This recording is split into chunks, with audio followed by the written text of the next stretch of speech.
First of all, shout out my guy Jordan at Swish Cultures for posting this. The NCAA just announced today that they are no longer requiring student athletes to sign a national letter of intent. Basically, there's no more National Signing Day.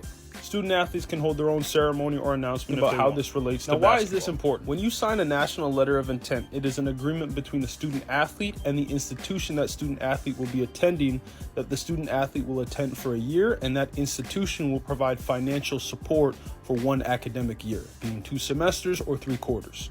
In the past, if a student athlete wanted to decommit, they would have to apply for a release, which was often granted in order to go open up the recruiting for other schools. Now that a student athlete no longer has to sign a national letter of intent, they can open back up their recruitment as they please before they're actually on campus. Sounds legit, right?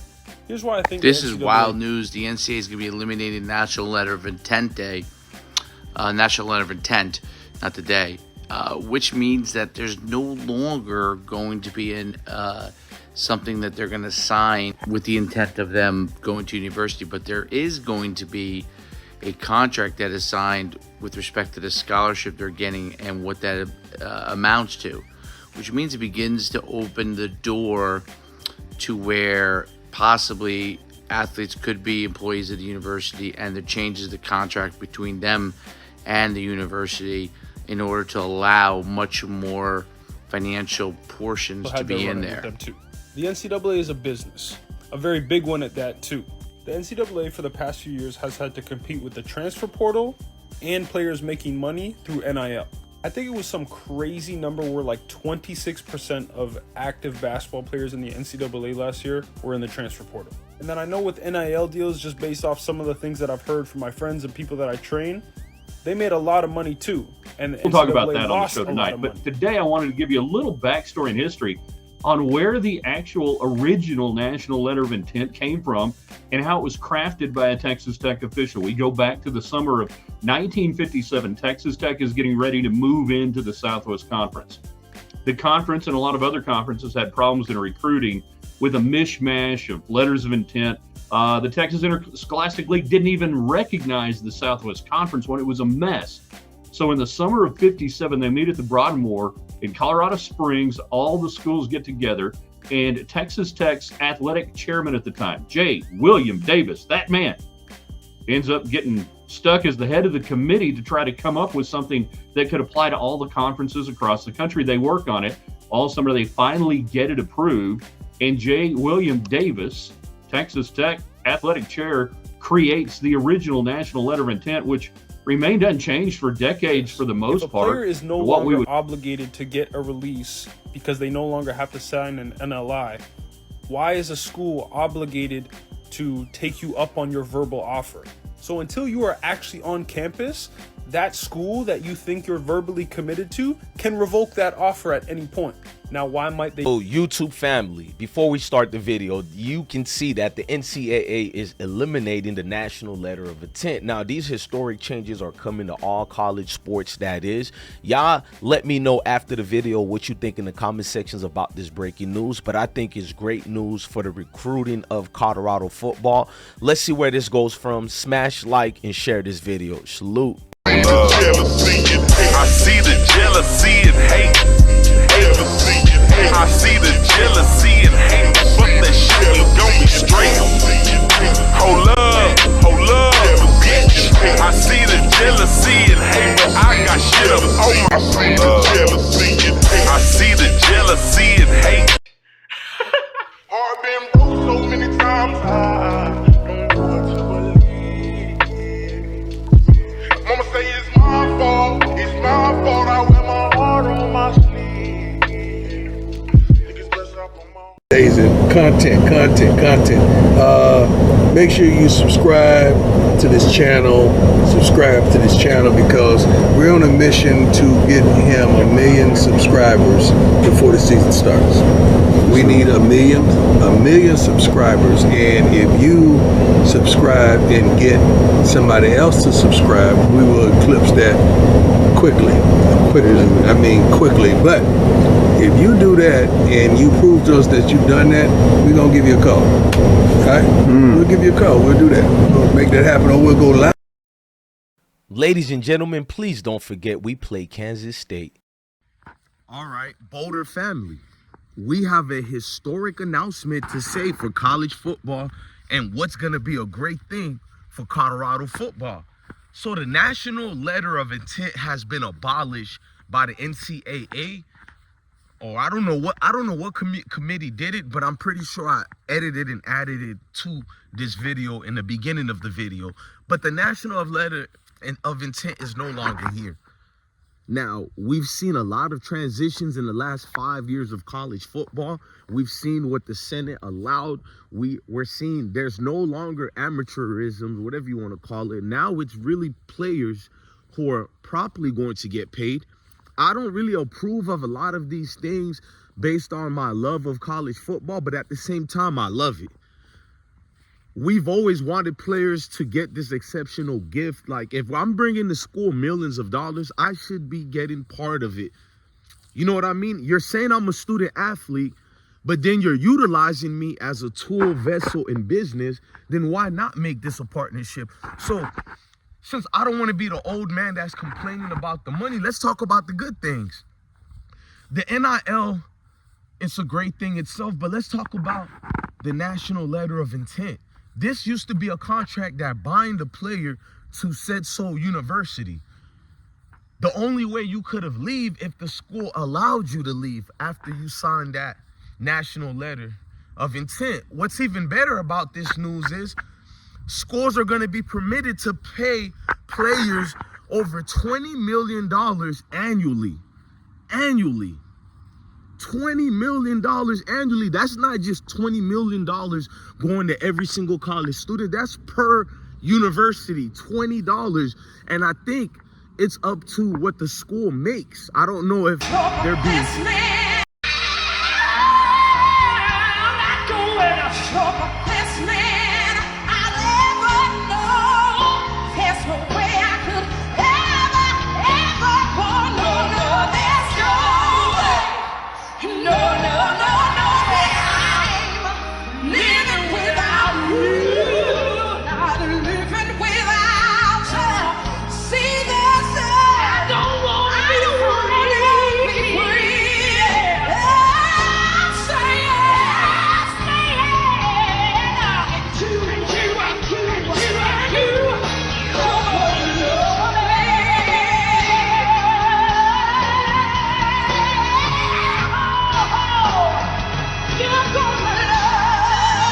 University, $20, and I think it's up to what the school makes. I don't know if they're being forced to pay $20 million each per school, or it's based on revenues, and I think it's revenues. Now let's fast forward what I mean by that.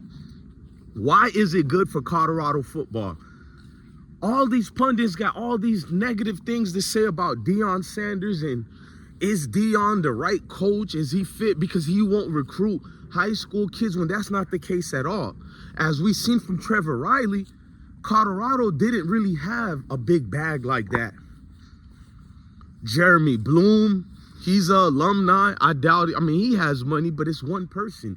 We have several other people like Cordell Stewart, and Colorado University has alumni who generate their money through non-sports businesses, meaning just regular, everyday, average Joes who are by far intelligent, some of the great minds who have built these sky risers and 500 Fortune companies. You know what I mean? So when I'm looking at the money not being given to Deion like that, no disrespect to Colorado, it's only been $6 million total as far as what their collective NIL program could give back to the students. So basically, they didn't have enough of the ching change to get some of these players. So instead of Deion Sanders making a fool of himself, like most college coaches, such as Matt Rule, you know Matt Rule, who went at the feet of Dylan Raiola, but the media didn't talk about it. But they scrutinized Deion when he took Travis Hunter from Florida State and brought him to Jackson State. We seen the world got mad. The world picks and chooses. The world act like it's game over and Deion did something foul. Then you see a Matt Rule or Alabama and several of these other coaches who flip players based on NIL deals. And I don't have an issue with that. I just don't like when they pick and choose. But Deion doesn't want to grovel at the feet of college athletes because of money. Hell no, he's Deion Sanders. But I'm just excited to see everyone's outfit. Everyone looks amazing here, so I'm just excited. I've always dreamed of this moment, so being here on my 22nd birthday is amazing. So oh my God! And what about this outfit? This outfit is amazing. This is my first outfit, and I decided to go with Marco 16 to Arlington. So I'm just happy to be in this. I look amazing. I feel beautiful, and I feel sexy. Well, I wish you the best season ahead. The feet of college athletes because of money. Hell no, he's Deion Sanders. But I must admit, he has to adapt. But he doesn't have to adapt anymore. Now that this rule is in play, a school like Colorado that's making all this money, but the school couldn't really give it to the players like that, because the money that you make doesn't really go to the students. The whole NIL deal situation was outside sources paying the students and being governed by certain sanctioning bodies. Like, basically, you have to go get your money. You have to go advertise yourself for these NIL deals, which I had no issues with that either, because if you're saying you're a business, you should act like a business. It's up to you to get people to buy into your business, aka quote unquote your name and brand.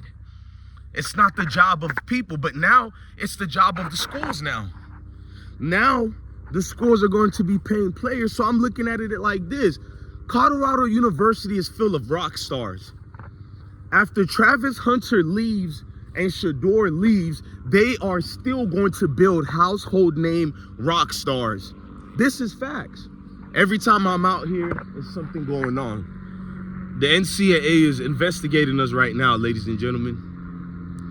They're investigating us right now. I don't know what we done did, but I'm the Don Dada right now, and I'm here to tell you this is a game changer for Colorado football. All the money the school is making since Deion has been, part of the school, whether it's going to be the TV deals that are currently going on right now and the bigger ones that are going to come to Boulder in the next year or two, if not already after this season. We have improved on everything that we can improve on as a culture of football in Colorado. Now with this rule, with the players knowing, okay, I might not be good, but let me say it better. I might be great, but I didn't do so good like a Cormani. Maybe if you just toned it down a little. Angel, you're too hood. Angel, you're too ghetto. Actually, I'm none of those things. Okay, I might not be good, but let me say it better. I might be great, but I didn't do so good like a Cormani McClain, like who was rated damn near the #1 corner in the nation. So if your play goes down, you no longer have to force yourself to leave all the time because you're getting paid anyways. You're getting paid anyways. So if Colorado has a bag that they can give to you regardless, what can stop you from going to Colorado now versus the other schools like Bama, Michigan, Ohio State? Because everybody collectively have to pay now. It's different than the NIL deals because you'll still get proposal from businesses outside and get your NIL deals as well. So you're getting paid NIL, you're getting school money. God damn, it feels good to be a football player. But here's the problem. 20 million going, that the school is that's what I'm trying to say. The school has to, they can pay up to $20 million annually. This is annually per school. But the money to me is like, who's going to be building this money? We know the basketball teams are going to be making the money. The football teams are going to be making the money. Is it fair that the other university sport members, such as soccer, volleyball, baseball, or whatnot, is it fair they get paid the same as the student athletes that are in football and basketball who bring in most of the income? That's going to be another fight that's going to go on. I mean, it's a good problem regardless, but I can see in the near future there's going to be some issues. You have critical teams that don't bring or generate any kind of money. And the only reason those volleyball teams and baseball teams and soccer teams, and I'm a soccer fan, so don't get that out your mind. I'm 100% a soccer fan, but at the end of the day, if they're not generating the income, base for that university. That's crazy. That's wild. Yo. That's tough. Nah, this came out fired. Thank you, bro. And this is like 8 karat gold, so in the leaf in the back. So like this, I've never done this in a painting before. So it's like real, like the city grain was real. But at the end of the day, if they're not generating the income, you know, base for that university, is it fair this guy gets paid the same as a Travis Hunter, the same as a Dylan Raiola, the same as a Art Manning, and I can keep going on and on. I don't think that's gonna be fair, but that's gonna be another fight, y'all, because I can really see a lot of things are gonna go left with this. But man, ladies and gentlemen, I thought I was gonna be 50, 60 years old before we seen this change, and it's like, it's very advantageous right now to be a college athlete. You no longer need to worry about the pros. So, look, somebody's going to be like, but the NFL still pays you more or whatever. But we're talking about for the average man and woman. Now, when you go to school and you're a student athlete, you can save up enough money to build up your own fortune. You no longer have to become a professional athlete. If I'm in college and I'm being edified the right way, I'm being taught the right way, let's say in 4 years, I'm a regular student athlete now, right? A regular student athlete. So in 4 years, I can muster up enough money, maybe $100,000 I saved up, maybe 500,000, maybe $1 million. I don't know how this school money is going to go, because remember, you can also get paid NIL as well. So I can save all this money, put it into a business or a trust, something that's going to generate income annually for me and passive income. So by the time I'm done with college, I already have a nice nest egg that's far better surpasses any other college student or regular person who entered the business world, who entered the real world.